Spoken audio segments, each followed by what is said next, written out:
हवामहे कविम् कवीनामुपमश्रवस्तमम् ज्येष्ठराजम् ब्रह्मणस्पत आनः शृण्वन्नोतिभिः सीदसादनम् प्रणो देवी सरस्वती वाजेभिर्वाजिनीवती दीनामवित्रयवतो गणेशाय नमः सरस्वत्यै नमः श्रीगुरुभ्यो नमः हरिः ॐ नमो भगवते रुद्राय ॐ नमस्ते रुद्रमन्यव उतोत इषवे नमः नमस्ते अस्तु धन्वने बाहुभ्यामुत ते नमः या तयिषु शिवतमा शिवम् बभूव ते धनुः शिवा शरव्याया तव तया नो रुद्रमृडया या ते रुद्र शिवा तनोरघोरा पापकाशिनी तया नस्तनुवाचन्तमया गिरिशन्ताभिचाकशी यामिषम् गिरिशन्तहस्ते विवर्ष्यस्तवे शिवाङ्गिरित्रताम् कुरु माहिगुंसे पुरुषम् जगत् शिवेन वचसा त्वा गिरिसाच्चावदामसि यथा नः सर्वमिज्जगत यक्ष्मगुम् सुमना असत् अध्यवोचदधिवक्ता प्रथमो दैव्योऽभिषक् अरेगश्च सर्वान् जम्भयन् सर्वान् च यातु धान्यः असौ व्यस्ताम्रो अरुण उत बभ्रुः मङ्गलः ये चेमागुम् रुद्रा अभितो दिक्षु श्रिता सहस्रशो वैशागुम् हेड एमहे असव्यो वसर्पति नीलग्रीवो विलोहितः उतैनम् गोपा अदृशन्नदृशन्नुदहार्यः उतैनम् विश्वा भूतानि सदृष्टो मृडयाति नः नमो अस्तु नीलग्रीवाय सहस्राक्षाय मीडुषे अतो ये अस्य सत्त्वानो हन्तेभ्यो करन्नमः प्रमुञ्च धन्वनस्त्वबुभयो रात्रियोज्याम् यास्यते हस्त इषवः पराता भगवो वप अवदत्यदनुस्त्वगुम् सहस्राक्षसदेषु दे निशीर्य शल्याढाम् मुखा शिवो नः सुमना भव विज्यम् धनुर्कपर्दिनो विशल्यो बाणवागुम् उदा अनेशन्नस्येषव आहुरस्य निषङ्गतिः याते हेतिर्मीदुष्टमहस्ते बभूव ते धनुः तयास्माद्विश्वतत्त्वमयक्ष्मया परिभुजा नमस्ते अस्त्वायुधायानातताय धृष्णवे उभाभ्यामुत ते नमो बाहुभ्याम् तव धन्वने परिते धन्वनो हेतिरस्मान् दृणक्तु विश्वतः अतो य इषुदिस्तवारे अस्मन्निदेहितम् नमस्ते अस्तु भगवन् विश्वेश्वराय महादेवाय त्रयम्बकाय त्रिपुरान्तकाय त्रिकाग्निकालाय कालाग्निरुद्राय नीलकण्ठाय मृत्युञ्जयाय सर्वेश्वराय सदाशिवाय श्रीमन्महादेवाय नमः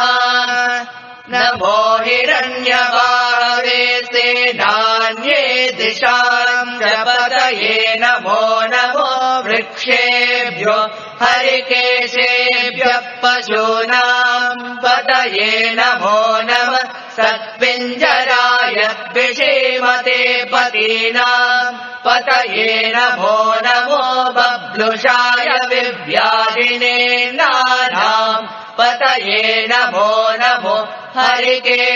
हरिकेशायोपभीतिने पुष्टानाम् पतये नमो नमो भवस्य हेत्यै जगताम् पतये नमो नमो रुद्राय तथा विने क्षेत्राणाम् पतये नमो नमः सूताय हन्त्याय वनानाम् पतये नमो नमो रोहिताय सपतये वृक्षाणाम् पतये नमो नमो मन्त्रिणे वाणिजाय कक्षाणाम् पतये नमो नमो भुवन्तये वारिवस्कृताय औषधीनाम् पतये नमो नम उच्चैर्घोषाय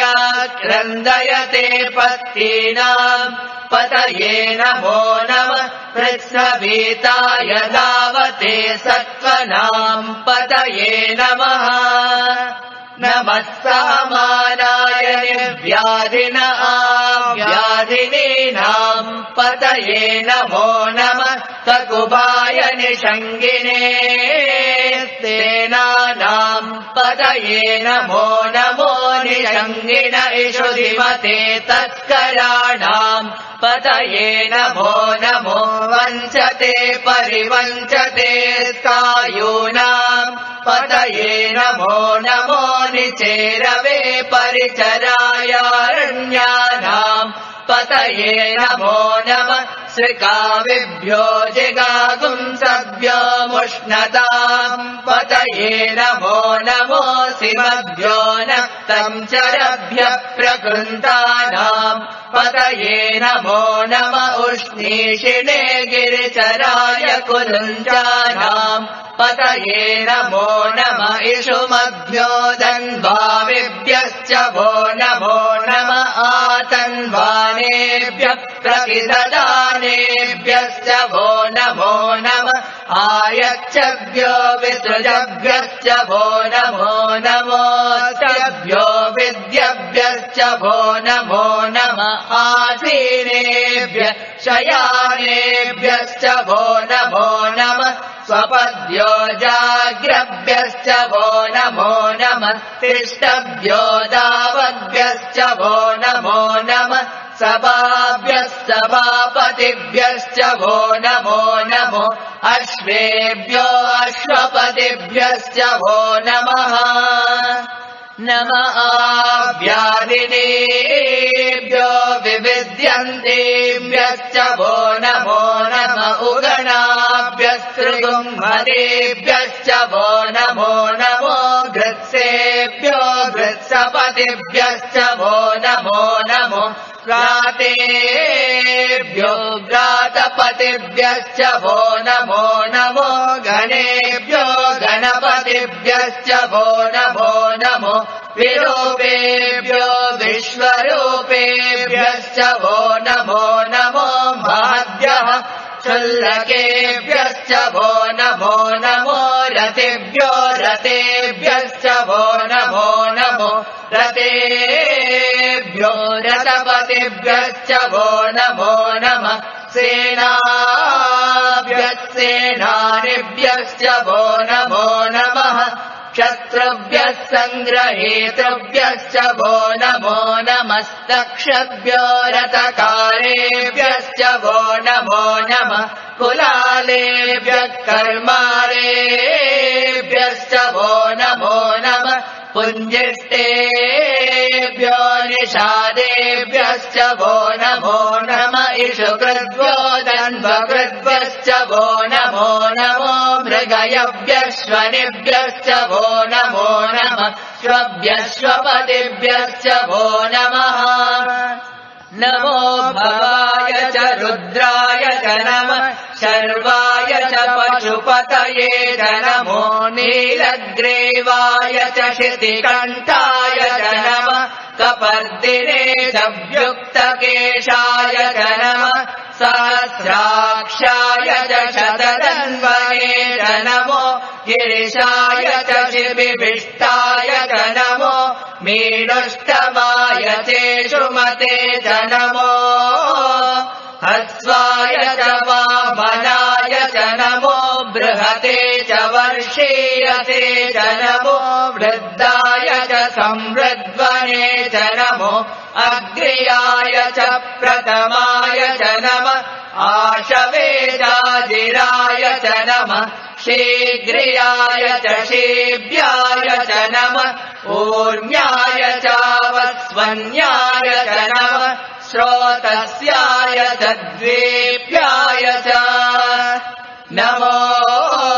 ज्येष्ठाय च कनिष्ठाय च नमः पूर्वजाय च परजाय च नमो मध्यमाय च पगल्भाय च नमो जगन्याय च बुद्ध्याय च नमः सोऽव्याय च प्रतिसर्याय च नमो याम्याय च क्षेम्याय च नमः उर्वर्याय च कल्याय च नमः श्लोक्याय च वसान्याय च नमो वन्याय च कक्ष्याय च नमः श्रवाय च प्रतिश्रवाय च नमः आशुषेणाय चाशुरताय च नमः शूराय चावबिन्धते च नमो वर्मिणे च वरूदिने च नमो निर्विने च कवचिने च नमः श्रुताय च श्रुतसेनाय च नमो दुन्दुभ्याय च अनन्याय च नमो धृष्णवे च प्रभृशाय च नमो दूताय च प्रयिताय च नमो निषङ्गिने चेषुधिमते च नमः तीक्ष्णे च वेचायुधिने च नमः स्वायुधाय च सुदन्वने च नमः श्रुत्याय च पद्याय च नमः काट्याय च नीप्याय च नमः सोऽध्याय च सरस्याय च नमो नाद्याय च वैशन्ताय च नमः कोप्याय च भट्याय च नमो वर्ष्याय च वर्ष्याय च नमो मेध्याय च विद्युत्याय च नमः ईघ्रियाय च तप्याय च नमो वात्याय च रेश्मियाय च नमो वास्तव्याय च वास्तुपाय च ॐ हर हर हर हर ॐ नमः सोमाय च रुद्राय च नमः ताम्राय च अरुणाय च नमः शङ्गाय च पशुपतये च नमः उग्राय च भीमाय च नमो अग्रे वधाय च दूरे वधाय च नमो हन्त्रे च हनीयसे च नमो वृक्षेभ्यो हरिकेशेभ्यो नमस्काराय नमः शम्भवे च मयोभवे च नमः शङ्कराय च मयस्कराय च नमः शिवाय च शिवतराय च नमः सेव्याय च कूर्याय च नमः पार्याय च भार्याय च नमः प्रतरणाय चोत्तरणाय च नमः आतार्याय च लाभ्याय च नमः षष्ट्याय च पेन्याय च नमः सिकत्याय च प्रवाह्याय च नमः इरिण्याय च प्रपद्याय च नमः किगुंशिलाय च क्षयणाय च नमः कपर्दिने च पुलस्तये च नमो गोष्याय च गृह्याय च नमः तल्याय च गेह्याय च नमः काट्याय च गह्वरेष्ठाय च नमो हृदयाय च निवेश्याय च नमः पागुंसव्याय च रजस्याय च नमः शुष्याय च हरित्याय च नमो लोप्याय कप्याय च नमः ऊर्म्याय च सूर्म्याय च नमः पर्ण्याय च पर्णशद्याय च नमोपगुरमाणाय च विघ्नते च नमः आकिदते च प्रकिदते च नमो वक्किरिकेभ्यो देवानागुं हृदयेभ्यो नमो विक्षीणकेभ्यो नमो विचिन्वत्केभ्यो नमः आनिर्हतेभ्यो नमः आमीर्भत्केभ्यः द्रापे अन्धतस्पते दरिद्रन्नीललोहिता येषाम् पुरुषाणामेषाम् पशूनाम् मा वेर्मा रोमो येषाम् किञ्चनाममत या ते रुद्र शिवा तनो शिवा विश्वाहवेशजे शिवा रुद्रस्य वेशजे तया नो मृडजीवसे इमागुं रुद्राय तवसे कपर्दिने क्षयद्वीराय प्रवरामहे मतिम् यथा नः शमतद्विपदे चतुष्पदे विश्वम् पुष्टम् ग्रामे अस्मिन्ननातुरम् मृडानो रुद्रो तनो मयस्कृति क्षयद्वीराय नमसा विधेमते यच्चं च योश्च मनुराय जे पिता तदस्यामतवरुद्र प्रणीतो मानो महान्तमुतमानो अर्भकम् मान उक्षन्तमुतमान उक्षितम् मानो वदे पितरम् मोत मातरम् प्रियामानस्तनुवो रुद्ररीरिषः मानस्तोकेतनये मान आयुषि मानो गोषु मानो अश्वेषु रीरिषः वीरान्मानो रुद्रभावितो वदेत् अविष्मन्तो नमसा विधेमते आराते गोघ्नभुत पूरुषग्ने क्षयद्वीराय सुन्नमस्मे ते अस्तु रक्षा च नो अधि च देव ब्रूयता च नः शर्म यच्च द्विवर्हाः सुविश्रुतम् गद्दतम् युवानम् मृगन्न भीममुपहग्नमुग्रम् मृडाजरिद्रे रुद्रस्तवानो अन्यन्ते अस्मन्निवपन्तु सेनाः परिणो रुद्रस्य हेतिर्वृणक्तु परित्वेषस्य दुर्मतिरगायो अवस्थिरा भगवद्भ्यस्तनुष्वमेढुस्तोकायतनयाय मृडया मेढुस्तमशिवतमशिवो नः सुमना भवात् धरमे वृक्ष आयुधम् निदाय कृत्तिम् वसान आचर पिनाकम् बिभ्रदागहे विकिरिलविलोहित नमस्ते अस्तु भगवः यास्ते सहस्रगुम् हेतयोऽन्यमस्मन्निवपन्तु ताः सहस्राणि सहस्रदा बाहुवोस्तव हेतयः तासामीशानो भगवः पराचीनामुखाकृते सहस्राणि सहस्रशो ये रुद्रा अधिभूम्याम् तेषागुम् सहस्रयोजने वदन्वानि तन्वसे अस्मिन् महत्यर्णवेऽन्तरिक्षे भवादे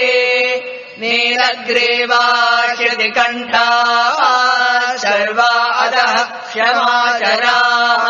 नीलग्रीवाशितिकण्ठा दिवगुम् रुद्रा उपश्रिताः ये वृक्षेषु सस्मिञ्जरा नीलग्रीवा विलोहिताः ये भूतानामधिपतयो वृषिकासः कपर्दिनः ये अन्येषु विविद्यन्ति पात्रेषु विवतो जनान् ये पताम् पतिरक्षय ऐलभृडायव्युदः ये तीर्थानि प्रचरन्ति सृकावन्तो निषङ्गिणः य एतावन्तश्च भूयागुंसश्च दिशो रुद्रावितस्तिरे तेषागुम् सहस्रयोजने वदन्वानि तन्मते नमो रुद्रेभ्यो ये पृथिव्याम् येऽन्तरिक्षे ये दिवि येषामन्नम् वातो वर्षमिषवस्तेभ्यो दश प्राचीर्दश दक्षिणा दश प्रतीचीर्दशोदीचीर्दशोद्वास्तेभ्यो नमस्ते नो मृडयन्तु तेयम् विष्णो यच्च नोद्वेषितम् भोजम् वेददामि त्र्यम्बकम् यजामहे सुगन्धिम् पुष्टिवर्धनम् उर्वारुकमिव बन्धनात् मृत्योर्मुक्षीयमामृतात् यो रुद्रो अग्नव्यो अप्सु यवोषधीषु यो रुद्रो विश्वा भुवना विवेश तस्मै रुद्राय नमोऽस्तु एते सहस्रमयुतम् पाशा मृत्योर्मत्याय हन्तवे तान्यज्ञस्य मायया सर्वानवयजामहे मृत्यवे स्वाहा प्राणानाम् ग्रन्थिरसि रुद्रो माविशान्ततः तेनान्नेनाप्यायस्व नमो रुद्राय विष्णवे मृत्युर्मे पाहि तमस्तु हि यस्विषुः सुधन्वायो विश्वस्य क्षयति वेषजस्य यक्ष्वा महेशो मनसाय रुद्रम् नमोभिर्देवमसुरम् ध्रुवस्य अयम् मे हस्तो भगवान् अयम् मे भगवत्तरः अयम् मे विश्ववेदजो यगुम् शिवा विमर्शनः ॐ शान्ति शान्ति शान्तिः ॐ अग्ना विष्णो सजोषसेवा वर्तन्तु वाङ्गिरः युम्नैर्वाजेभिरागतम् वाजश्च मे प्रसवश्च मे प्रयतिश्च मे प्रसितिश्च मे दीतिश्च मे क्रतुश्च मे स्वरश्च मे श्लोकश्च मे श्रावश्च मे श्रुतिश्च मे ज्योतिश्च मे शुभश्च मे प्राणश्च मे अपानश्च मे ज्ञानश्च मे तुश्च मे चित्तम् च माधेतम् च मे वाक् च मे मनश्च मे चक्षुश्च मे श्रोत्रम् च मे दक्षश्च मे बलम् च म ओजश्च मे सहश्च म आयुश्च मे जरा च म आत्मा च मे तनोश्च मे शर्म च मे वर्म च मे गानि च मे स्थानि च मे परोगुंषि च मे शरीराणि च मे जैष्ठ्यम् च म आधिपत्यम् च मे मन्युश्च मे भामश्च मे मश्च मे भश्च मे जेमा च मे महिमा च मे वरिमा च मे प्रतिमा च मे वर्ष्मा च मे द्राघुया च मे वृद्धम् च मे वृद्धिश्च मे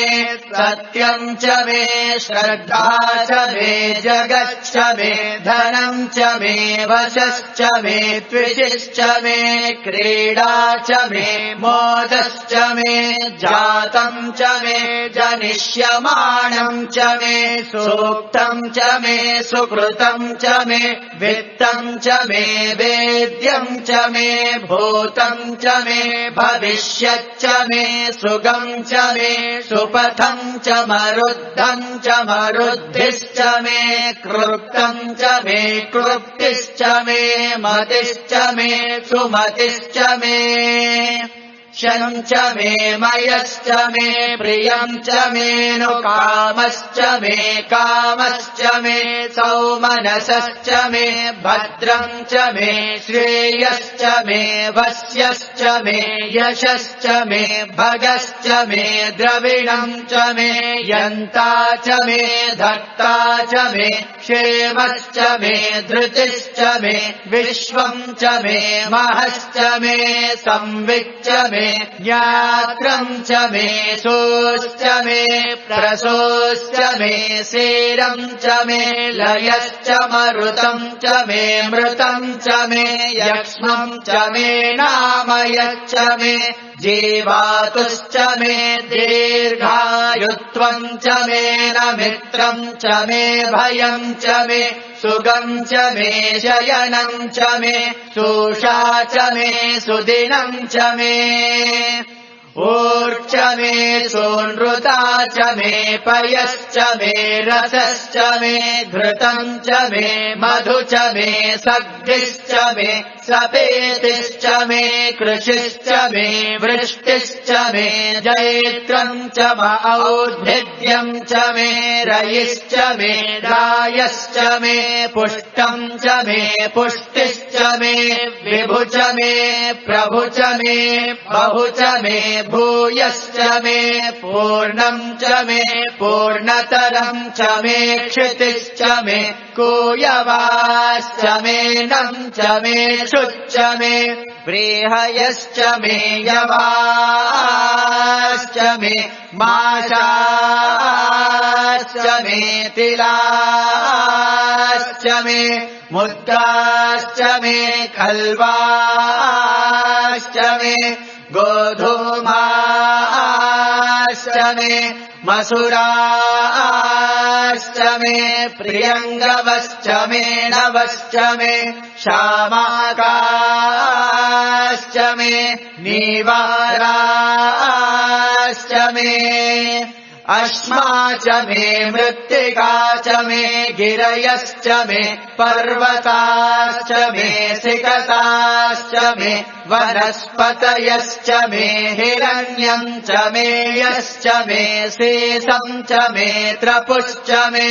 श्यामं च मे लोहं च मे अग्निश्च आपश्च मे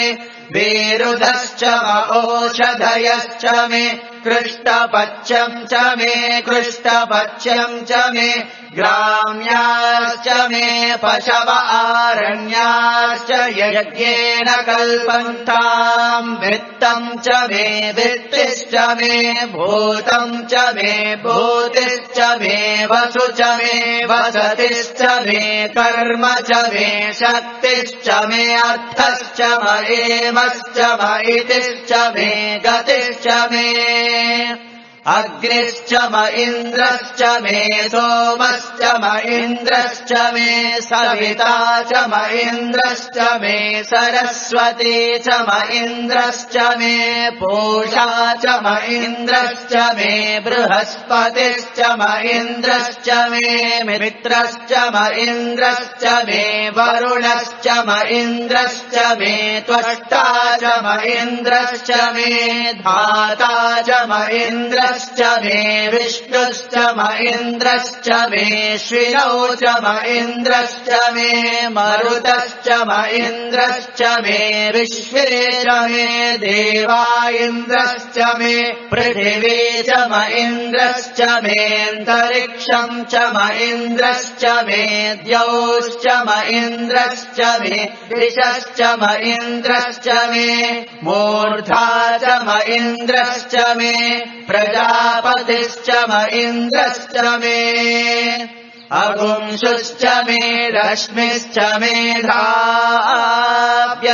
मे धिपतिश्च म उपागुंशुश्च मे अन्तर्यामश्च म ऐन्द्रवायवश्च मे मैत्रावरुणश्च म आश्विनश्च मे प्रतिप्रस्थानश्च मे शुक्रश्च मे मन्थे च म आग्रयणश्च मे वैश्वदेवश्च मे ध्रुवश्च मे वैश्वानरश्च मरुतुग्रहाश्च मेति ग्राह्याश्च म ऐन्द्राग्नश्च मे वैश्वदेवश्च मे मरुत्वदेयाश्च मे माहेन्द्रश्च म आदित्यश्च मे सावित्रश्च मे सारस्वतश्च मे पौष्णश्च मे पात्नीवतश्च मे हार्योजनश्च मे इत्मश्च मे बर्हिश्च मे वेदिश्च मे धिष्णियाश्च मे सृचश्च मे चमसाश्च मे ग्रावानश्च मे स्वरवश्च म उपरवाश्च मे धिषवणे च मे द्रोणकलशश्च मे वायव्यानि च मे भूतभृक्षम आधवनीयश्च म आग्नेयद्रम्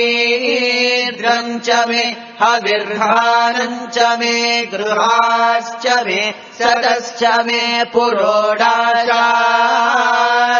मे पचताश्च मे ववृदश्च मे स्वगाकारश्च मे अग्निश्च मे घर्मश्च मेऽर्कश्च मे सूर्यश्च मे प्राणश्च मे श्वमेधश्च मे पृथिवी च मे दितिश्च मे दितिश्च मे द्यौश्च मे शक्वरीरङ्गुलयो दिशश्च मे यज्ञेन कल्पन्तामृक् च मे साम च मे स्तोमश्च मे यजुश्च मे दीक्षा च मे तपश्च मरुतुश्च मे व्रतम् च मे होरात्रयोर्वृष्ट्या बृहद्रदन्तरे च मे यज्ञेन कल्पेताम् गर्भाश्च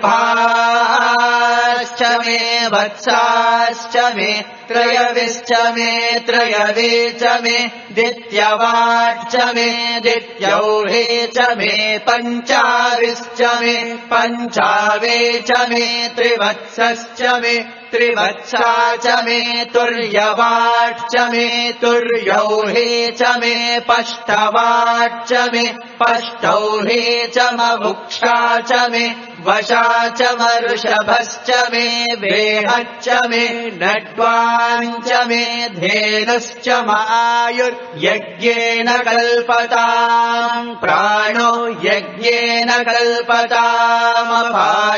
यज्ञेन कल्पताम् व्यानो यज्ञेन कल्पताम् चक्षुर्यज्ञेन कल्पतागुश्रोत्रम् यज्ञेन कल्पताम् मनो यज्ञेन कल्पताम् वाग्यज्ञेन कल्पताम् आत्मा यज्ञेन कल्पताम् यज्ञो यज्ञेन कल्पताम्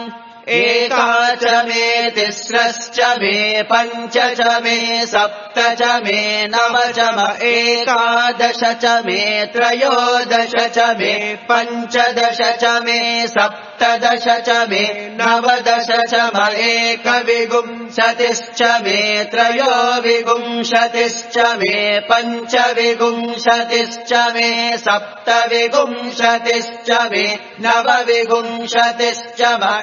एकत्रिंशच्च मे त्रयस्त्रिंशच्च मे चतस्रश्च मेष्टौ च मे द्वादश च मे षोडश च मे विंशतिश्च मे चतुर्विंशतिश्च मेष्टाविंशतिश्च मे द्वात्रिंशच्च मे षट्त्रिंशच्च मे चत्वारिंशच्च मे चतुश्चत्वारिंशच्च मेष्टाचत्वारिंशच्च मे वाजश्च प्रसवश्चापिजश्च क्रतुश्च शुभश्च मूर्धा च व्यस्नियश्चाञ्जायनश्चान्त्यश्च भौवनश्च भुवनश्चाधिपतिश्च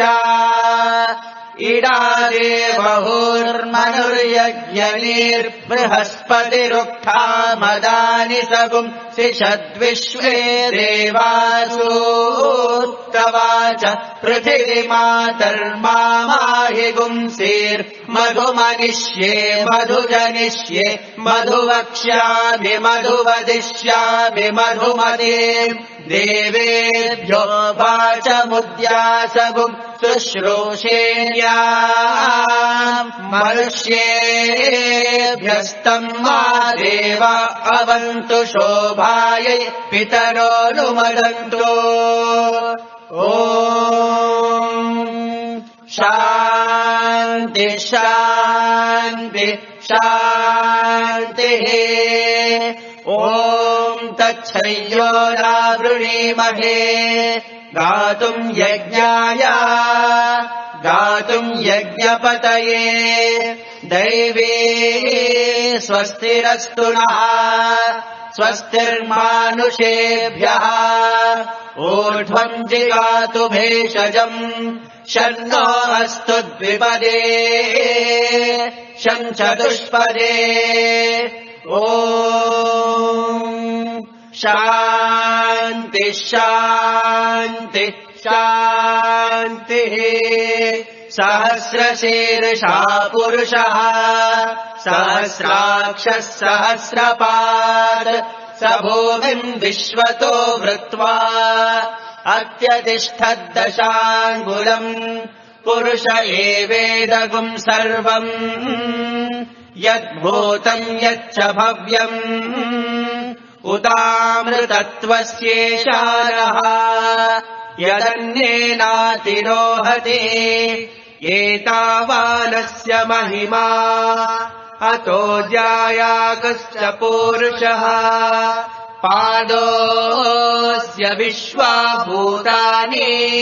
त्रिपादस्यामृतम् दिवे त्रिपादोर्ध्व उदैः पुरुषः पादोऽस्येहा भवात् पुनः ततो विश्वम् व्यक्रामत् साचनानशने अभि तस्मात् विराड जायत विराजो अधिपूरुषः स जातो अत्यरिच्यत पश्चाद्भूमिमतो पुरः यत्पुरुषेण हविषा देवा यज्ञमतन्वता वसन्तो अस्यासीदाज्यम् ग्रीष्मयुग्मः शरद्धविः सप्तास्यासन् परिदयः त्रिसप्तः समिदः कृताः देवा यज्ञम् तन्वानाः अबध्नन् पुरुषम् पशुम् तम् यज्ञम् बर्हिषि प्रोक्षन् पुरुषम् जातमग्रतः तेन देवा अयजन्त साध्या ये तस्माद्यज्ञात् सर्वहुतः सम्भृतम् प्रषदाज्यम् पशोगुस्तादश्चक्रे वायव्यान् आरण्यान् ग्राम्याश्च ये तस्माद्यज्ञात् सर्वहुतः ऋचः सामानि जग्निरे छन्दागुंसि जग्निरे तस्मात् यजुस्तस्मादजायत तस्मादश्वा अजायन्त एके चोभयादतः गावो हजग्निरे तस्मात् तस्माज्जाता अजावयः यत्पुरुषम् व्यददुः कदिदाव्यकल्पयन् मुखम् किमस्य कौ बाहु कावूरुपादावुच्येते ब्राह्मणोऽस्य मुखमासीत् बाहुराजन्यकृतः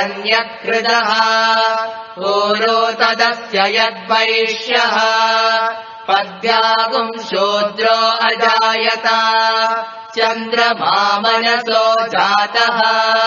चक्षो सूर्यो अजायत मुखादिन्द्रश्चाग्निश्च प्राणात् वायुरजायत नाभ्या आसीदन्तरिक्षम् शीर्ष्णोऽद्यौ समवर्तता पद्भ्याम् भूमिर्दिशश्रोत्रात् तथा लोकागुम् अकल्पयन् वेदाहमेतम् पुरुषम् महान्तम् आदित्यवर्णम् तमसस्तु पारे सर्वाणि रूपाणि विचित्य धीरः नामानि कृत्वा विवदन् यदास्ते दाता पुरस्ताद्यमुदा जहार शक्रप्रविद्वान् प्रतिशतसहस्रः तमेवम् विद्वान् अमृत इह भवते नान्यः पन्था अयनाय विद्यते यज्ञेन यज्ञमयजन्त देवाः तानि धर्माणि प्रथमान्यासन् ते हनाकम् महिमानः सचन्ते यत्र पूर्वे साध्या सन्ति देवाः अद्य सम्भूत पृथिव्यैरताश्च विश्वकर्मणः समवर्ततादे तस्य त्वष्टा विदधद्रूपमेते तत्पुरुषस्य विश्वमाजानमग्रे वेदाहमेतम् पुरुषम् महान्तम् आदित्यवर्णम् तमसः परस्तात् तमेवम् विद्वान् अमृत इह भवते नान्यः पन्था विद्यते यनाय प्रजापतिस्तरति गर्भे अन्तः अजायमानो बहुधा विजायते तस्य धीराः परिजानन्ति योऽयम् मरीचीनाम् पदमिच्छन्ति वेदसः यो देवेभ्य आतपति यो देवानाम् पुरोहितः पूर्वो यो देवेभ्यो जातः नमो रुचाय ब्राह्मये रुचम् ब्राह्मम् जनयन्तः देवा अग्रे तदब्रुवन् यत्त्वैवम् ब्राह्मणो विद्यात् तस्य देवा असन्वशे ह्रीष्यते लक्ष्मीश्च पत्न्यौ अहोरात्रे पार्श्वे नक्षत्राणि रूपम् अश्विनौ व्याप्तम् इष्टम् मनिषाणा अमुम् मनिषाणा सर्वम् मनिषाणा तच्छय्योरावृणीमहे गातुम् यज्ञाय गातुम् यज्ञपतये दैवे स्वस्तिरस्तु नः स्वस्तिर्मानुषेभ्यः ऊर्ध्वम् जिगातु भेषजम् शन्नो अस्तु द्विपदे सञ्चतुष्पदे ॐ शान्ति शान्ति शान्तिः भद्रम् कर्णेभिः शृणुयाम देवाः भद्रम् पश्येमाक्षभिर्यजत्राः स्थिरैरङ्गैस्तुष्टुवागुंसस्तनूभिः व्यशेम देवहितम् यदायुः स्वस्ति न इन्द्रो वृद्धश्रवाः स्वस्ति नः पूषा विश्ववेदाः स्वस्ति नस्तार्क्ष्यो अरिष्टनेमिः स्वस्ति नो बृहस्पतिर्दधातु ॐ शान्ति शान्ति शान्तिः अथ सूर्याथर्वाङ्गिरसम् व्याख्यास्यामः ब्रह्मा ऋषिः गायत्री छन्दः आदित्यो देवता हंसः सोऽहमग्निनारायणयुक्तम् बीजम् हृल्लेखा शक्तिः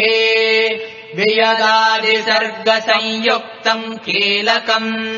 चतुर्विधपुरुषार्थसिद्ध्यर्थे विनियोगः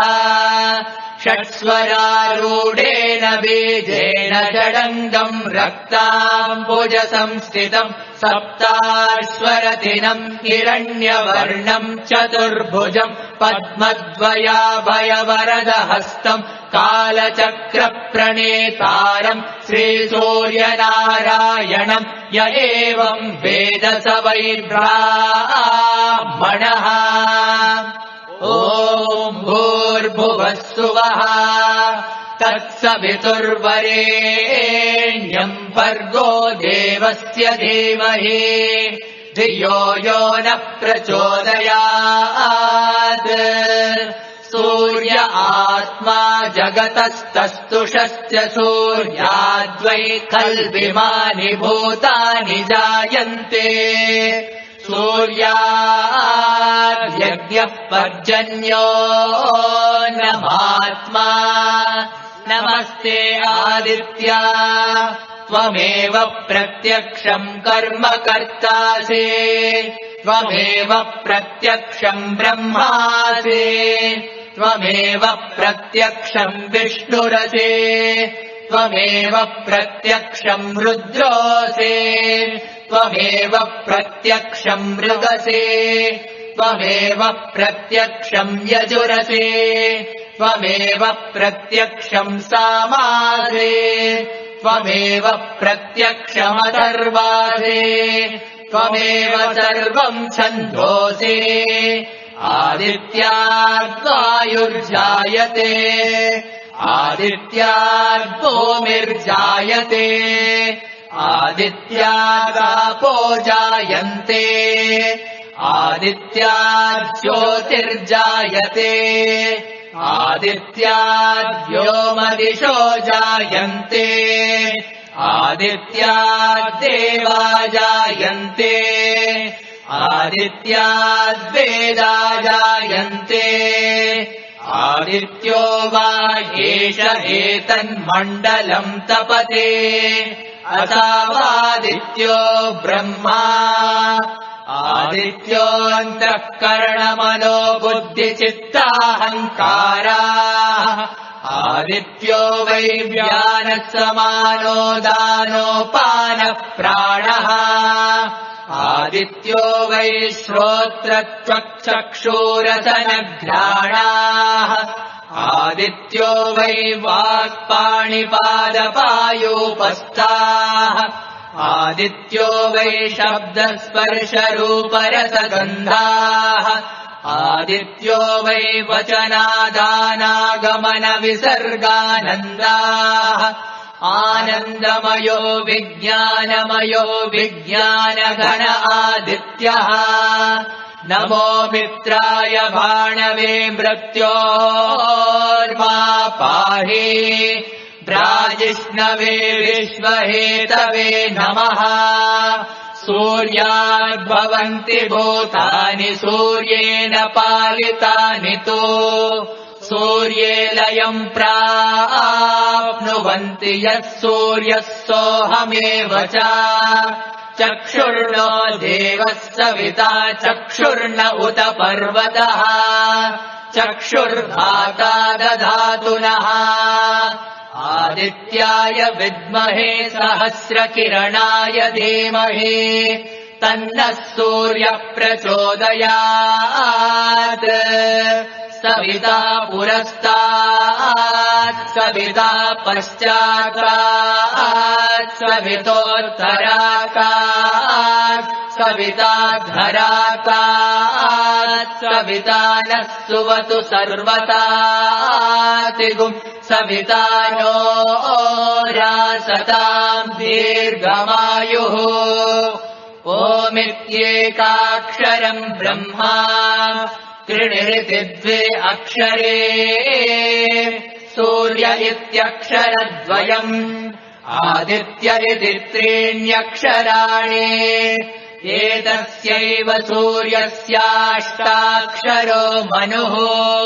यः सदा हरहर्जपति स वै ब्राह्मणो भवति स वै ब्राह्मणो भवति सूर्याभिमुखो जप्त्वा महाव्याधिभयात् प्रमुच्यते अलक्ष्मीर्नश्यते अभक्ष्यभक्षणात् पूतो भवति अगम्यागमनात् पूतो भवति पतितसम्भाषणात् पूतो भवति असत्सम्भाषणात् पूतो भवति मध्याह्ने सूर्याभिमुखः पठेत् सद्योत्पन्न पञ्चमहापातकात् प्रमुच्यते सैषा सावित्रीम् विद्या न किञ्चिदपि न कस्मैचित् प्रशंसयेत् य एताम् महाभागः प्रातः पठति स भाग्यवान् जायते पशून् विन्दते वेदार्थम् लभते त्रिकालमेतज्जप्त्वा क्रतुशतफलमवाप्नोति हस्तादित्ये जपति स महामृत्युम् तरति स महामृत्युम् तरति य एवम् वेद इत्युपनिषत् भद्रम् कर्णेभिः शृणुयाम देवाः भद्रम् पश्येमाक्षभिर्यजत्राः स्थिरैरङ्गैस्तुष्टुवागुंसस्तनूभिः व्यशेम देवहितम् यदायुः स्वस्ति न इन्द्रो वृद्धश्रवाः स्वस्ति नः पूषा विश्ववेदाः स्वस्ति नस्तार्क्ष्यो अरिष्टनेमिः स्वस्ति नो बृहस्पतिर्दधातु ॐ शान्ति शान्ति शान्तिः ॐ सहनाववतु सहनौ भुनक्तु सह वीर्यम् करवावहै तेजस्विनावधेतमस्तु मा विद्विषावहै ॐ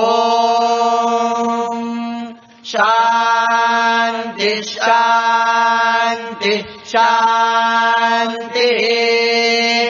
अथ पुरुषो ह वै नारायणो कामयतः प्रजा सृजेयेति नारायणात् प्राणो जायते मनः सर्वेन्द्रियाणि च खं वायुर्ज्योतिरापः पृथिवी विश्वस्य धारिणी नारायणात् ब्रह्मा जायते नारायणात् रुद्रो जायते नारायणादिन्द्रो जायते नारायणात् प्रजापतयः प्रजायन्ते नारायणात् द्वादशादित्या रुद्रा वसवः सर्वाणि च छन्दागुंसि नारायणादेव समुत्पद्यन्ते नारायणे प्रवर्तन्ते नारायणे प्रलीयन्ते ॐ अथ नित्यो नारायणः ब्रह्मा नारायणः शिवश्च नारायणः शक्रश्च नारायणः द्यावा पृथिव्यौ च नारायणः कालश्च नारायणः दिशश्च नारायणः ऊर्ध्वश्च नारायणः अधश्च नारायणः अन्तर्बहिश्च नारायणः नारायण एवेदगुम् सर्वम् यद्भूतम् यच्च भव्यम् निष्कलो निरञ्जनो निर्विकल्पो निराख्यात शुद्धो देव एको नारायणः न द्वितीयोऽस्ति कश्चित् य एवम् वेद स विष्णुरेव भवति स विष्णुरेव भवति ओमित्यग्रे व्याहरेत् नम इति पश्चात् नारायणायेत्युपरिष्टात् ओमित्येकाक्षरम् नम इति द्वे अक्षरे नारायणायेति पञ्चाक्षराणि एतद्वै नारायणस्याष्टाक्षरम् पदम् यो ह वै नारायणस्याष्टाक्षरम् पदमध्येते अनपब्रुवः सर्वमायुरेति विन्दते प्राजापत्यगुम् रायस्कोशम् गौपत्यम् ततोऽमृतत्वमश्नुते ततोऽमृतत्वमश्नुत इति य एवम् वेद प्रत्यगानन्दम् ब्रह्म पुरुषम् प्रणवस्वरूपम् अकार उकारमकार इति तानेकधा समभरत्तदेतदोमिति यमुक्त्वा मुच्यते योगी जन्म संसारबन्धनात् ॐ नमो नारायणायेति मन्त्रोपासकः वैकुण्ठभुवनलोकम् गमिष्यति तदिदम् परम् पुण्डरीकम् विज्ञानघनम् तस्मात्तदिदावन्मात्रम् ब्रह्मण्यो देवकी पुत्रो ब्रह्मण्यो मधुसूदनो सर्वभूतस्तमेकम् नारायणम्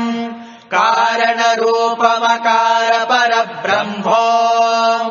एतदथर्वशिरो यो धीरे प्रातरधीयानो रात्रिकृतम् पापम् नाशयति सायमधीयानो दिवसकृतम् पापम् नाशयति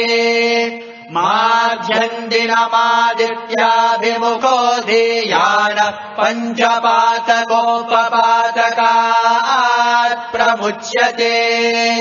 सर्ववेदपारायण पुण्यम् लभते नारायण सायुज्यमवाप्नोति नारायण सायुज्यमवाप्नोति य एवम् वेद इत्युपनिषत् सहनाववतु सहनौ भुनक्तु सह वीर्यम् करवावहै तेजस्विनावधीतमस्तु मा विद्विषावहै ॐ शान्ति शान्ति शान्तिः ईशानः सर्वविद्यानाम् ईश्वरः सर्वभूतानाम् ब्रह्माधिपतिर्ब्रह्मणोऽधिपतिर्ब्रह्मा शिवो मे अस्तु सदा शिवो तद्विष्णोर्परमम् पदगुम् सदा पश्यन्ति सूरयः दिवीव चक्षुराततम् तद्विप्रासो विपण्यवो जागृवागुम् सत्समिन्धते विष्णोर्यः परमम् पदम् नारायणाय विद्महे वासुदेवाय धीमहि तन्नो विष्णुः प्रचोदयात् तत्पुरुषाय विद्महे महादेवाय धीमहि तन्नो रुद्रः प्रचोदयात् ॐ साईश्वराय विद्महे सत्यदेवाय धीमहि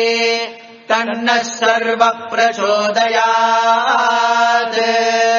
हंसाय विद्महे परमहंसाय धीमहि तन्नो हंसः प्रचोदयात् न कर्मणा न प्रजया धनेन त्यागेनैके अमृतत्वमानशुः परेण नागन्निहितम् गुहायाम् विभ्राजदेतत्यतयो विशन्ति वेदान्तविज्ञानसुनिश्चितार्था सन्न्यासयोगाद्यतयः शुद्धसत्त्वाः ते ब्रह्मलोके तु परान्तकाले परामृतात् परिमुच्यन्ति सर्वे दह्रम् विपापम् परमेश्वभूतम् यत्पुण्डरीकम् पुरमध्यसद्गुस्तम् तत्रापि दह्रम् गगनम् विशोकस्तस्मिन् यदन्तस्तदुपासितव्यम् यो वेदादौ स्वरः प्रोक्तो वेदान्ते च प्रतिष्ठितः तस्य प्रकृतिलीनस्य यः परस्य महेश्वरः स्वस्ति प्रजाभ्यः परिपालयन्ताम् न्यायेन मार्गेण महीम् महीषाः गोब्राह्मणेभ्यः शुभमस्तु नित्यम् समस्तलोकाः सुखिनो भवन्तु समस्तलोकाः सुखिनो भवन्तु समस्तलोकाः सुखिनो भवन्तु ॐ शान्ति शान्ति शान्ति